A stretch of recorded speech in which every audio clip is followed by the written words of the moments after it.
Hello friends, আমি beauty চলে এসেছি বিউটিস বেক অ্যান্ড কুক চ্যানেলে। আজকে আপনাদের সঙ্গে একটা 2 টিয়ার ডল কেক শেয়ার করতে।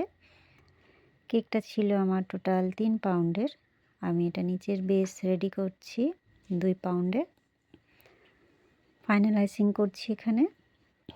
ফ্লেভারটা ছিল চকলেট ফ্লেভারের। প্রথমে সাদা ক্রিম দিয়ে আমি আইসিং করে নিয়ে নিচে একটা ছোট্ট করে পিঙ্ক কালার ক্রিম দিয়ে বর্ডার করছি। যদি অসুবিধা হয় নতুনদের, তাদের জন্য বলছি পাইপিং ব্যাগে অল্প করে ক্রিম ভরে নিয়ে এইভাবে বর্ডারটা করে নিলে প্রপার হয়ে যাবে। আর উপরটায় একটু প্যালেট নাইফ দিয়ে আমি একটা স্পাইরাল ডিজাইন করে নিলাম। দেখতে এগুলো বেশ ভালো লাগে। কয়েকটা ডাবল দিয়ে দিচ্ছি, মাপ করে আমি কেটে নিয়েছি। আর কেকটা অনেকটা দূরে যাবে, সেই জন্য সব রকমভাবে আমাকে সাবধানতা অবলম্বন করতে হচ্ছে। উপরে যেটা আমি বসাচ্ছি এটা ডল কেক বানাই আর কি, সেই মোল্ডে আমি বানিয়েছি। বানিয়ে এটা ক্রাম কোট করে তারপরে এরপর বসিয়ে দিলাম।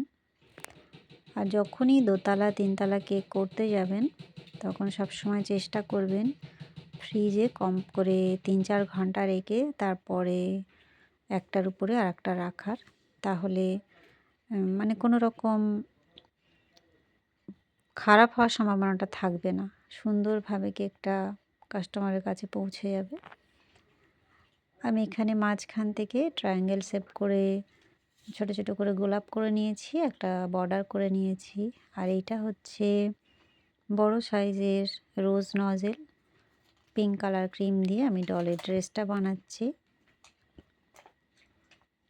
একটু কাঁপিয়ে কাঁপিয়ে ইউ শেপ করে আমি তুলছি। ড্রেসটা দেখতে খুবই সুন্দর লাগবে, দেখুন।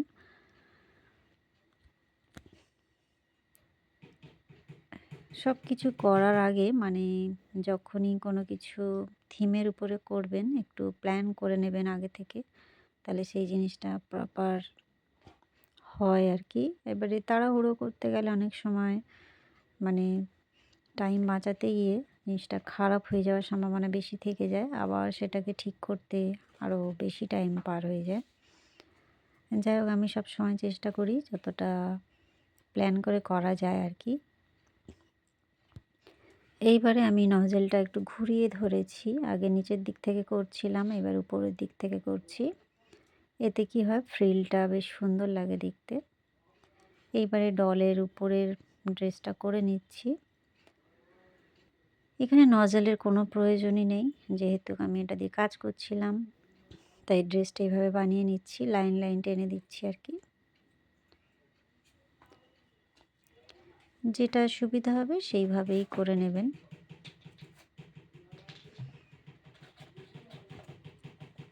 এই যে আমি এবারে ডলটা বসিয়ে দিচ্ছি। নিচে একটা বর্ডার করে নিচ্ছি। এইটা হচ্ছে একটা ছোট্ট নজেল, কোনো নাম্বার নেই, জাস্ট রাউন্ড শেপের একটা নজেল। ছোট্ট ছোট্ট পার্লের মতো ডিজাইনগুলো বার হয়, বেশ সুন্দর লাগে দেখতে।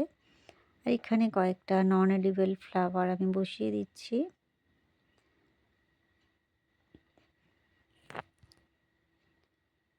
গোল্ডেন ফক্স বল নিয়েছি, সেই সঙ্গে পিঙ্ক কালারেরও ফক্স বল নিয়েছি। মানে এগুলো কোনোটাই খাওয়া যাবে না,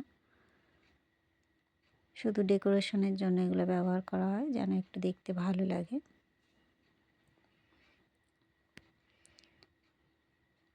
কয়েকটা বাটারফ্লাই বসিয়ে দিচ্ছি।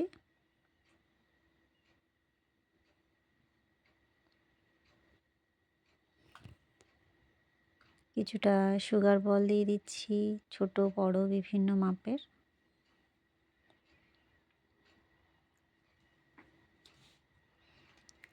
ডল কেকের বিভিন্ন ধরনের ডিজাইন আমার চ্যানেলে আমি আপনাদের সঙ্গে শেয়ার করে রেখেছি, সেগুলো দেখতে পারেন। অনেক ট্রিক্স এবং টিপসের সঙ্গে এটাও একটা ডিজাইন। এই যে আমার কেকের ফাইনাল লুক। কয়েকটা সিলভার সুগার বল নিয়ে আমি ডলের গলার কাজটা মানে হারের মতো করে করে দিচ্ছি যেন আরেকটু সুন্দর লাগে দেখতে। ব্যাস এই হলো আমার কেকের ফাইনাল লুক বন্ধুরা। কেমন লাগলো? ভালো লাগলে বা একটু হেল্পফুল মনে হলে অবশ্যই একটা লাইক করবেন, চ্যানেলটা সাবস্ক্রাইব করে রাখবেন। দেখা হবে আপনাদের সঙ্গে নেক্সট নতুন কোনো ভিডিও নিয়ে। সবাই ভালো থাকবেন। Bye bye.